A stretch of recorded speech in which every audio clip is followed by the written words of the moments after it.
Guys এখন বাজে হলো রাত্রির 1:37। দাঁড়াও তোমাদের দেখায় কটা বাজে এখন।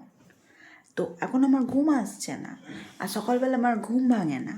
দেখো আমি দেখো 1:38 হয়ে গেছে, 26শে জানুয়ারি প্রজাতন্ত্র দিবস। তাই সবাইকে জানাই প্রজাতন্ত্র দিবসের অনেক অনেক শুভেচ্ছা।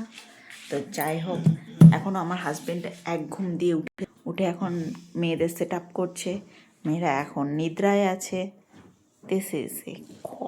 এই যে নিদ্রায় আছে, কম্বল দিয়েছে, তার উপর পাপার চাদর, তার উপর মাম্মির চাদর, না হলে ওদের ঘুম আসে না। নিজেদের কম্বলতে সবার আগে আছে। যাই হোক, আর এই যে কান খাড়া করা পাবলিক্স, এই যে কান খাড়া করা পাবলিক্স এই যে ঘুমাচ্ছে। আর এই যে এক ঘুম দিয়ে আমি এখনো গাইজ ঘুমাইনি। আমি এখন ঘুমাতে যাব, সকালে 6টায় উঠবো, দুটোই ঘুমিয়ে 6টায় উঠবো।